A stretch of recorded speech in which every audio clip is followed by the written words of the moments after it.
I'm here with the one and only Justin Trapp. How are you doing, my friend? Hey, Matt, so good to be with you. Yeah, it's good to see you. So I saw the Chick-fil-A cup a minute ago. So if we're sitting across the table having lunch at Chick-fil-A, what are you drinking? Are we going diet lemonade, Coke Classic, like sweet tea? What are we doing here? I'm trying to do the right thing, as they would say. And so I'm doing half and half tea now. I was pounding sweet teas, but I'm going to the gym every day now. Half and half is my guilty pleasure Yeah, lately. so talk about that a little bit. You have a newborn. Are you just trying to build endurance for now having multiple children? Like, what are we doing here? So, My genetics are on my side, believe it or not. All my okay. family is lean. I'm like not lean at the moment, so I'm trying to get back into that framework where I can, yeah, not be so sluggish in life. Yeah. So was that just kind of the energy management part of it? Just like, hey, I think I've got to make some changes here in order to, run my business, help the people I'm helping, lead my family, that kind of thing. Yeah, and I also, I want to be physically fit. I want to be healthy. I'm 35 now. I have just had a second son, and so I'm starting to think about longevity more than, that cookie, if you will. So Yeah. that's why I'm sort of shifting my priorities in life lately. Choices and decisions. I think that's what it's kind of a broader conversation. I mean, even getting back into you starting Ministry Pass, which is this at this point has helped, a lot of people, like 50,000 churches. Is that right? In Yeah, 125 different countries and just it's bananas. crazy. But tell the story about how you started that a few years ago, because I think it really does kind of come into this big picture of health that we talk about here on the Five Factors podcast of, hey, if you're going to lead for the long haul, if you're going to thrive as a leader, you got to invest in your health. So that your background and your story, I think, is helpful for us to think about the importance of health. Yeah, so I was a bivocational pastor. I was serving in a church. I for my youth pastor at the time. He was my one and only youth pastor growing up, and he took over a church revitalization effort. And he said, "Hey, come help me." And so I went to help and serve there locally, and I loved it. It was amazing. And I've always been an entrepreneur, and so I had a business on the side, and I was helping some larger churches with some marketing collateral and sort of retainer services, if you will. And we did all this with no website, and I got like a dozen clients, and I was really busy. And I thought maybe we should do a website. Maybe we should have a website. I'm actually doing marketing for churches with no website. This makes no sense, right? So we introduced a website, and we got a lot of calls. But all of the people emailing and contacting us weren't these large churches that we had been serving. It was a pastor of 70 in New Caney, Texas, or a pastor of 150 in North Carolina, in the suburbs, and they needed help. And I would talk to them on the phone, and I have a heart for ministry. I've had a heart for ministry since I was 11 years old. In fact, God called me at a summer camp, and so I wanted to help these guys. So we started thinking, what could we do that would serve these types of churches, these types of pastors, solo pastors, bivocational pastors, volunteer pastors. And so as I looked at my role as a bivocational pastor, I realized, the service is a big, everything is built around the service a lot of times in our church circles. And the creative elements take up a lot of time. They're important. The graphics, the sermon series concepts, promoting that, planning that, that's all very, very important. But it might not be the most important thing that I'm supposed to do this week as executive pastor there. And so I created ministry paths for myself. We created things that were meant to give pastors the first 10 to 15% of their sermon series content and their sermon guides every week. So they're still informing how they speak to the rest of that sermon, but that framework is still there. And then we give them the media for promotion. And then, when you're actually preaching, all the different graphics that they need to leverage that visually. And we felt like, if I can save pastor 4 to 5 hours a week, if I can save pastor 20 to 25 hours a month, I feel like I've done a good service to them, to their life, and to the kingdom. So that's how Ministry Pass got started while I was serving in a local church. And then it just blew up and got so big. My life was real rocky.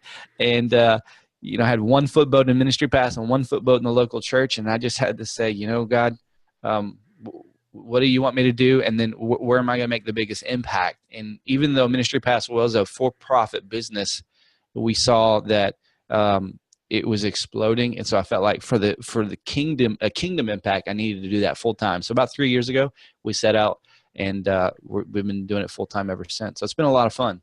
Yeah. I mean, we both own businesses that serve churches and church leaders, and there are conversations that we have about that a lot of time. But for this conversation with church leaders, um, one of the things that I think doesn't get enough attention is the fact that there are so many church leaders out there that are trying to do everything or feel like they have to because they don't have other people on staff, and so it's not just the 4 to 5 hours that they have maybe creating graphics for a sermon series. Those 4 or 5 hours are stressful because they're not very good at it. Some people are great. Like they can put that stuff together in their sleep, and it's like, maybe you should do it for yourself because like you get joy out of that. But for the guy who's just grinding on that kind of pre and post content, you're not only just doing a service by saving them time, but you're saving them a lot of energy and stress in areas that they're not very good at. And quite honestly, they'd love a solution like this if it was there. And so, that's something that was helpful. But for you, at this point, when you work with this many churches, there are some things that you walked into knowing or presuming that have been true, but what have maybe been a couple things that as you've been able to work with, get feedback from a lot of different churches and a lot of different tribes from a lot of different places, what are some things that have been surprising, encouraging, maybe even saddening to you as you've been able to work in this market? One of the things that I realized in doing this, reaching so many churches and working with churches of all denominations and all sizes. Now, our sweet spot is churches primarily at 300 in attendance or lower. And what I found is that there are a lot of tired pastors, a lot of church leaders, with noble efforts. I've talked to a lot of bivocational pastors. I talked to a pastor, Matt, that is an IT. He owns his own IT business. He services local businesses, and he works 6 days a week, and he is putting his girls through college right now. So he's working like 10, 12-hour days. And he told me that he doesn't have time to do sermon prep the entire week. His sermon prep is on Saturday, and he gets up. He said, I sleep a little later on Saturday to like 9 a.m. My wife makes me breakfast, and as soon as breakfast is over, I begin my sermon prep on Saturday. And I work through the day, sometimes well into Sunday morning, and then I get up and preach, and I do it all over again. And then I talked to another gentleman who is a machine shop foreman in South Carolina, and he didn't go to seminary. He sort of fell into pastoring by accident, and he felt ill-equipped, and so he found Ministry Pass and really wanted to be able to utilize it. And he said it was really helpful. One of the things that happened when I was launching Ministry Pass, that was one of the most sobering moments of this whole journey for me, is actually really close to home. So my wife, she loves, I don't know how your wife is, but my wife loves, Fixer Upper and all of these shows where you can repurpose things and antique things. And we were driving through the neighborhood one day, and there was a garage sale, and they had this antique door that was from like an old barn, and my wife loved it. So she said, we just had our first son, just launched Ministry Pass, and she said, can we go take a look at this door? And I was like, okay, well, great. It's already sold, right? And so we walk up, it's a few streets over from my house in my neighborhood, and I just start talking to the homeowner that was having the garage sale, and we just start talking about different things. I asked him how the garage sale's doing, and then I noticed he has this tub, this plastic tub, and I noticed some commentaries, and I'm going, okay, this is interesting, N.T. Wright, and all these different ones. And then I noticed he's got at least half a dozen Bibles that are in this box that he's selling. And I said, did you go to the seminary? And he said, I actually did. And so I asked him, and he said, I went to Southwestern Assemblies of God University, which is crazy to me because I went to Southwestern Assemblies of God University. We went to the same seminary school, and come to find out he's from Minnesota. And he came all the way down to Texas, went to Bible school, then went back to Minnesota and was a children's pastor. And I sort of asking about his story, and coming to find out, Matt, he got really burned out himself in ministry. He got burned out.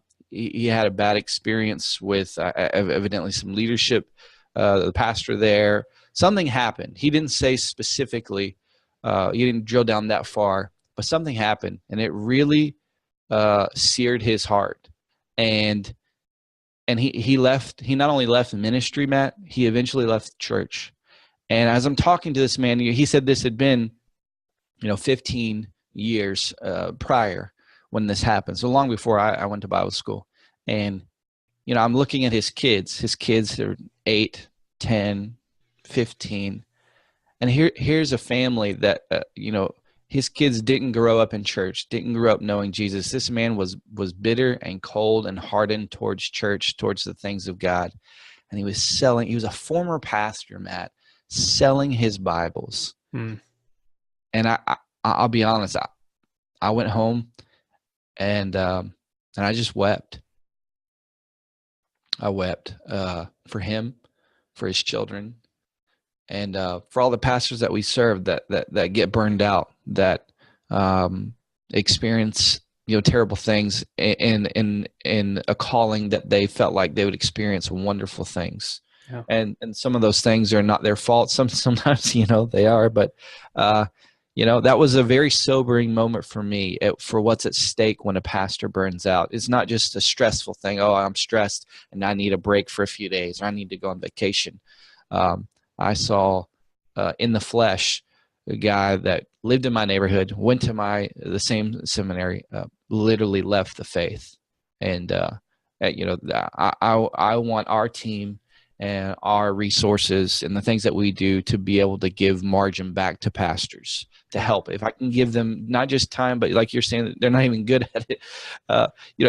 If we can give them back some margin in their lives, if we can help them focus on the most important thing in ministry every week, the things that we help with are very important, but perhaps it's not the most important thing. Maybe they shouldn't be focusing on that. Maybe they should be delegating that. If we can help give them that margin back, perhaps we can add health to their personal life, but also to their church. Yeah. One of the reasons that I wanted to have you on here and for us to have this conversation is because even though your business really isn't focused on, hey, I want to help guys that are burned out specifically, I think that you are able to actually see a lot of ways in which pastors are under stress, where pastors are in some ways compromising their health, or their health is compromised externally, because you're not trying to go there and help them there. You're just trying to meet them where they are. But when you meet them where they are, they're usually busy, under stress, things like that. Are there things that you have seen since everything started to where you go, hey, guys, I know when we talk about pastors and pastoral health, but it sounds like theory sometimes. Here's what I'm actually seeing on the ground. Here's what I'm seeing as we interact with customers and as we try to continue to build the right resources and tools to help them. Here's what I see happening in the lives of ordinary everyday pastors that we need to pay attention to, or else we're going to have a lot more guys with stories like the one that you just told. One of the things that I have realized in my own life personally, and I begin to see it in other leaders' lives as well, is a value on time. I don't know a pastor that works just 20 hours a week. Every pastor I know is overworked, underpaid, and doing a lot of things. And as our business is beginning to grow, out of necessity, actually, I went to take a sabbatical, and out of trying to create a company that could exist without me for 6 weeks, I had to define everything that I did within the company. And then we began to define sort of these dollar amounts. And I think you and I have talked about this before, but assigning a value on specific tasks and time. And so we did it 3 ways. We said, hey, what is a $10 an hour task that I'm doing? Just busy work. And what is a $125, and sort of more of a specialized task? And then what is the $1,000 an hour? Now, that may sound kind of trivial in church world, but what are you could just organize your tasks and your responsibilities by priority, and then the things that only you can do. And what I began to see is I was doing like 30-something $10 an hour tasks. I was worried about things that I could get 20 different people to do besides myself. And why I was carrying that burden, why I was just going through life dealing with those things, it was a bad leadership moment for me. I realized I hadn't delegated. I hadn't defined some of those things to be delegated.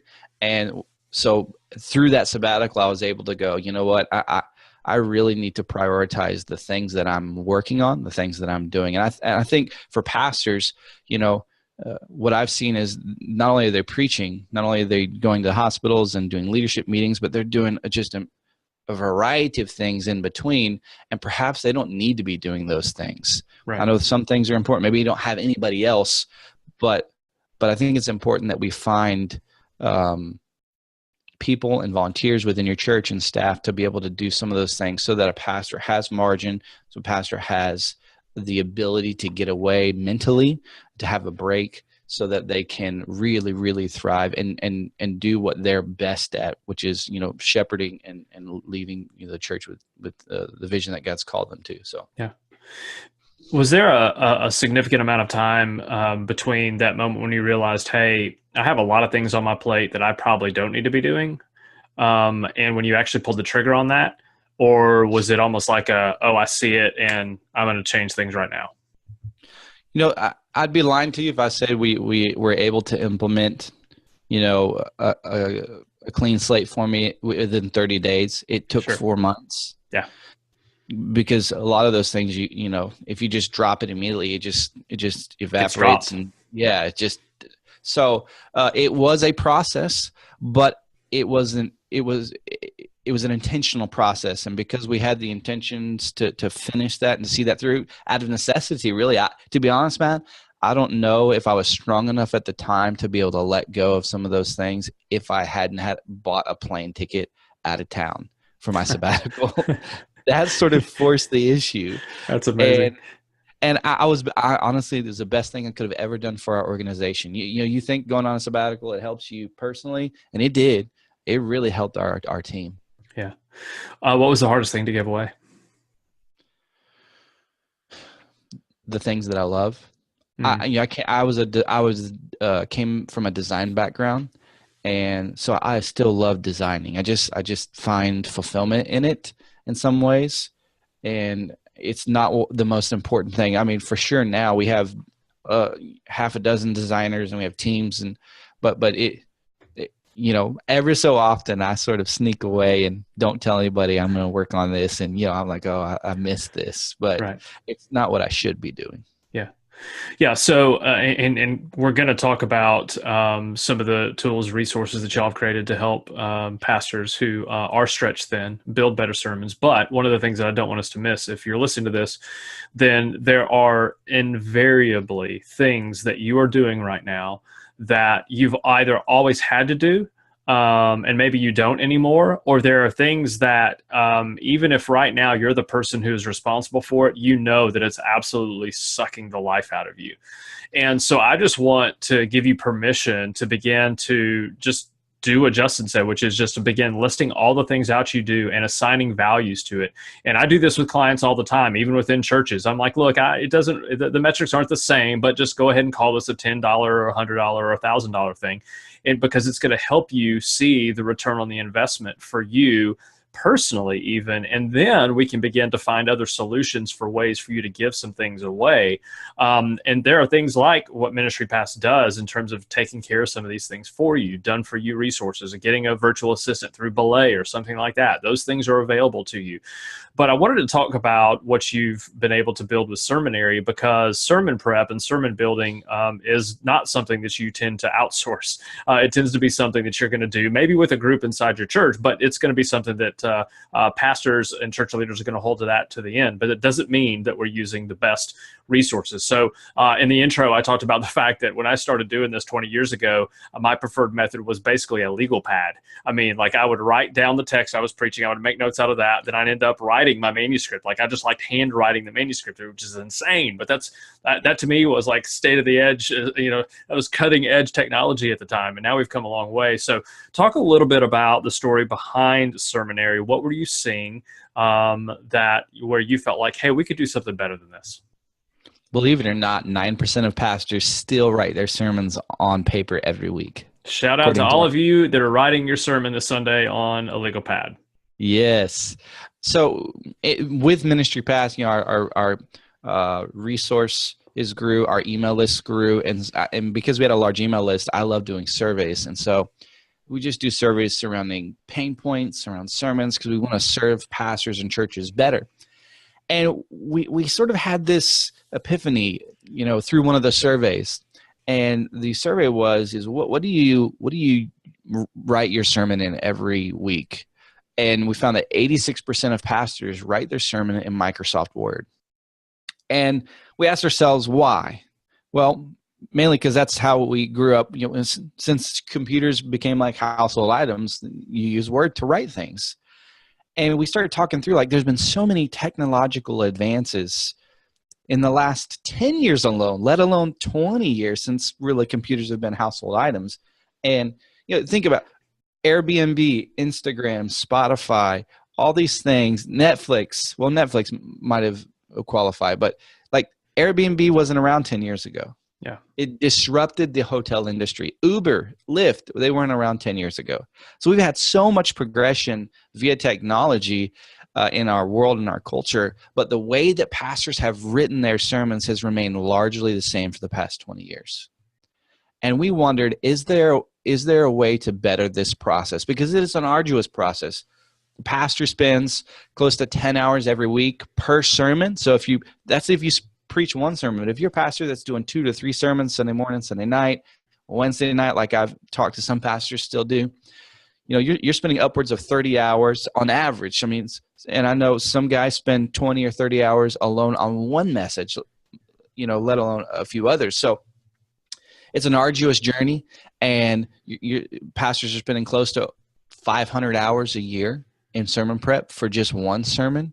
And they're preaching over 40 times a year. So it's an exhaustive process. We found that 35% of pastors start their sermon writing Monday morning. Literally a rinse and repeat cycle. Yep. And so we thought, is there a way to better this for pastors? And so we started dreaming, and we had this idea for Sermonary. Actually, it was called Sermon Builder at the time. And it was on the shelf for a few years because we still had this infant trying to walk called Ministry Pass. And I just felt in my spirit, we need to go ahead and do this now. So we raised some money, family and friends, and we set out to create this platform called Sermonary. And it was really interesting, Matt, because we decided to create a Kickstarter. Before we were going to open up the beta version of the platform to the public, we said, hey, let's do a Kickstarter and see what happens with Kickstarter. So we had a video created, and we launched a Kickstarter the first part of August. And I'd been emailing our email list and saying, hey, it's coming this week, the Kickstarter. And we thought it would do well, but we didn't know how well it would do. Again, Sermonary is this sort of revolutionary idea because we have something that's called our Sermonary editor, where you're really building your sermon block by block, piece by piece. It's like a drag and drop editor. It's not your traditional Microsoft Word. So it's a unique thing. It's not completely foreign to our ideas of how things can be assembled, but in the sermon writing space, it totally is. So we get ready to launch the Kickstarter, and that morning, I published our Kickstarter page, but I hadn't sent out the email to our email list yet. And I was waiting a few hours. I just want to make sure everything was good on Kickstarter because you don't want to mess this up, right? Right. And I realized how big it was going to be when an hour before our official email went out, people were on Kickstarter looking for it, and they were finding it, and they were supporting it. So we had raised $700 before the email ever went out. Yeah. And we'd never said a thing. People were just on. I had a pastor call my cell phone. I don't know how he found my cell phone. I had this pastor call my cell phone and was like, hey, what? He was from country somewhere, but he was like, hey, I'm real interested in this Sermonary thing, and I saw I've been looking for this email. You hadn't sent it yet, and how can I sign up? That's when I realized, man, we're on to something. And so, long story short, our Kickstarter was funded in 2 hours for Sermonary. It was absolutely insane. And so we did that in August. We opened up the beta version of Sermonary to the public in September. And since then, it was about 6 months or close to 6 months mark, a little bit more or less, give or take. But we've had almost 20,000 sermons written on Sermonary since we Okay. launched it. So it's been awesome to see. It's been a lot of fun. And about 90% of users prefer the new Sermonary editor. And we didn't invent this phrase, so this isn't like a marketing thing, but I've had a handful of people, customers that I don't know them from Adam. They just emailed in and they use the same phrase, and we didn't invent this phrase. They invented this phrase. They say, "I'm never going back to the old way again." They refer to writing sermons like in Microsoft Word as the old way, and so that's when we realized, you know what, that this has legs. We need to invest a lot of time and energy and focus because this seems to be resonating with a lot of pastors. Yeah, so for somebody who's driving down the road and should not be clicking on the link in the show notes to Sermonary, break that down even a little bit further in terms of going, here's the different way. Like here's what we're doing that's different that helps you build a better sermon. Yeah, so I can speak for me personally. The hardest part of writing a sermon for me, Matt, is the first page, the blank page. Where do I begin when that little cursor's blinking at me? It's like, okay, I can say 1,000 things. Where do I start? Sermonary allows you to have, we have different content. We have different blocks, types of blocks. We have like a scripture block and a paragraph block and a title block and an illustration block. And so you can build your sermon block by block. We also have templates. So we have Andy Stanley's Me, We, God, You, We. We have a verse by verse running commentary template. So a pastor can start with that structure and they can go in and add their own blocks. You can move the blocks around. How many times have you been in Word where you're like, you know what, I think this story fits a lot better towards the end and not at the beginning. So you're trying to copy and paste and scroll down multiple pages. With Sermonary, you just literally just drag it and it moves and it resets. And then what happens when you get ready to preach is you just click podium mode and it flattens our editor. It puts a clock or a timer at the top and you can see your notes in the various blocks and formats. It's a beautiful way to view, because you're writing a college term paper. So how do you take those notes and assemble that in a way that's just easy to scan quickly while you're teaching? And so whether you manuscript or you just need highlighted points, Sermonary is really, really a beautiful experience. Yeah. So one of the things that I've told people a couple of times, you gave me an opportunity to just kind of look at it before it got out there, and I told you pretty quickly, hey, I'm not necessarily your target because I don't preach with notes, and I don't, and even in the way I build my sermon with my mapping, but with the coaching clients we have, with our preaching program, we do work through this. We do talk about it. Sermonary is becoming more and more a part of that program, which I'm excited about. Is the thing that I think if you're listening to this, that if you're frustrated or if you're, somehow going to grab a shoe while you're driving and want to throw it at the windshield, is because if you might be thinking, oh, so this is basically somebody else's sermon. No, that's not what we're saying. It's not taking away the work that you have to do to listen to the Holy Spirit, work through your original languages and commentaries and all that kind of stuff. What it's saying is that there is part of you that does things every single week that aren't always second nature to you, that you basically burn time and energy trying to figure out, what do I do next? Sermonary basically says, we're going to basically take away that question for you. We're going to answer it for you and then go, here you go. We're just basically giving you the template, not the content, but the framework that you then get to fill in. This is the exoskeleton of your sermon. And then you get to put whatever, however big you want to put the muscles and everything on it. That's yours. But this is what Sermonary is going to provide is that way. And I think the presentation method is really helpful. It's going to be a lot better than you printing out your notes and the printer doesn't collate them right that day, and you're halfway through your message and 15, 20 minutes in and you're like, wait a minute, I don't think that's the right next page. So this is going to eliminate some of those things that we've all had to do, experiencing the shuffling of paper around. So I think it's really a beautiful tool that y'all have created. I'm excited about it and excited about how many people are jumping in on it. Yeah, well, thank you. So to sum it up, writing a sermon is a process, and we've not just made this process better via technology. We feel like we've revolutionized this process for people and for pastors. So it will definitely. We've had a lot of pastors say, you know what, I'm writing sermons faster because just the ability to jot my thoughts down block by block and the maneuver and to move them all around, it's cut my sermon time down tremendously, because I'm just not staring at the blank page or having to operate with the standard word editor. So, yeah, and it's free for 30 days. So you can kick the tires for 4 weeks. Yeah, and we're going to link that up, and so you'll have an opportunity to go try it out. So if you're a manuscript guy and you do that, and that's how you write your sermons, then I think you're kind of crazy if you don't at least go in and try it. Because again, I think some of the challenges that it overcomes the challenge of time. It's going to save you some time. It overcomes the challenge of process that especially some of us big picture, intuitive kind of people, man, we can't do two things 2 days in a row the same. We're always trying to be a little bit different, but we also know that sometimes we're just trying to be a little bit too cute.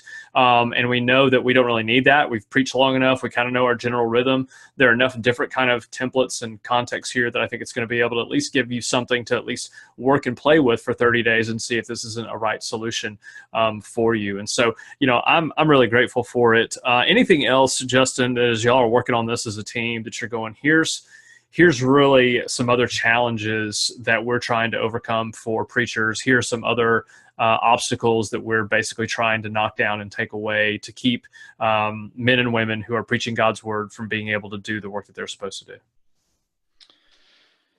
As it relates to seminary and sermon writing, one of the things that we realized in a survey is the question was, what do you need the most help with, or what would be most helpful this Sunday regarding your sermon? And the number one answer was sermon illustrations, which was interesting to me because there's so many sermon illustration websites, but evidently there are a lot of old illustrations and there are a lot of redundant illustrations. And so as part of seminary, it's included in your membership. We have a team that basically is finding and curating and writing new, fresh sermon illustrations that have never been written before. And so we have a database of that, and that's included. And so pastors can utilize that, and that seems to be a really popular thing regarding seminary. So, yeah. Is that what you're asking? No, I think it's great. I think that's what we want to be able to do in this conversation is, if you're listening to this as a church leader and if you're a pastor, you're absolutely thinking about sermons, is we wanted to just come in and go, hey, maybe you haven't even thought of a different way to be able to build your sermon. And this is a way that I don't even think is different. I actually think it's better. I think it's going to be more helpful for you. And as we talk about the way you invest your time and energy so that you can thrive as a leader, I mean, it's a productivity question. It isn't a faithfulness question. It's a productivity question, and about how you find the right tools and resources to help you build your best sermon. That's what we care about. It's what Justin and his team care about. It's what I care about and what Tal cares about. And so that's why we want to do everything we can to have conversations like this to be able to help you go, oh, I haven't even heard of this guy before, and I haven't even heard of this sermonary thing before. Well, go check it out and see if it's not the right solution for you. Because if it is, then we feel like, hey, we've been a part of the process of God putting the right resources and tools around you to help you thrive as a leader, which is pretty cool for us. Justin, I want to give you the last word here in a minute to just talk to any church leader. Again, one of the things that I love about this world that you and I live in is that we get to work with a lot of different men and women, some phenomenal church leaders, and we get to see a lot. We have opportunities to encourage them and come alongside of them a long time, but maybe not everybody has heard of you or Ministry Pass yet, and so you're new to them, but I want to give you an opportunity to kind of wind this up and just give them a word of encouragement, a 280 character, Twitter billboard for everybody. But before that, I just want to acknowledge you. I want to acknowledge just how grateful that I am for the work that you're doing. And I think the heart behind it, I think the heart behind of just going, here's some things that I think that God has made me good at. And I want to be able to share that with people in a way that genuinely helps them be better at the work that God's called them to do, that frees them up to do the work that matters most. And I think that's an incredible gift that you've given to everybody who's been able to work with you, Ministry Pass and Seminary. So I'm grateful for you and just appreciate what you're doing. Well, thank you so much. It's an honor to be here with you talking about these types of things. So Yeah. All right, so 280 characters, and you are a good follow on Twitter, especially when it's talking about sermons, just because you're sharing a lot of the research that y'all are doing, everything from, length of sermons from different pastors to just the realities of preaching that I think a lot of people don't pay attention to. So go in the show notes, follow Justin there. But just want to give you the last word today to just be able to encourage church leaders who want to do a good job, want to develop healthy habits about lots of things, including sermon preparation. Yeah. I would say, pastors, you don't have to live a crazy life. I know we're all busy. What you do is meaningful. It's important. It's kingdom work, but that doesn't mean you have to do all the kingdom work. And allowing yourself to remove that burden of some of those tasks that you've always done, that you've done for years, that you've carried a week in and week out, and maybe you just never thought about it because your heart is in the right place. Your heart is to serve. You have the right attitude, but to ask you, I would challenge and encourage you to ask yourself this question: should I be doing this? Can 20 other people at our church be doing this instead of me? And I hope that you're able to lift that burden of some of those tasks and responsibilities off you so that you can have more margin in your life personally with your family, but also it'll give you margin to be able to focus and have more time to the most important things at your church and in your life and in your family. The things that only you can contribute, the things that only you can do, the things that make you special as the leader, that you are specifically equipped for. And I hope you're able to find that clarity and to find that resolve to sort of declutter some of your tasks and responsibilities so that you can really, really thrive in your areas of strength. It's a good word. Thanks, brother.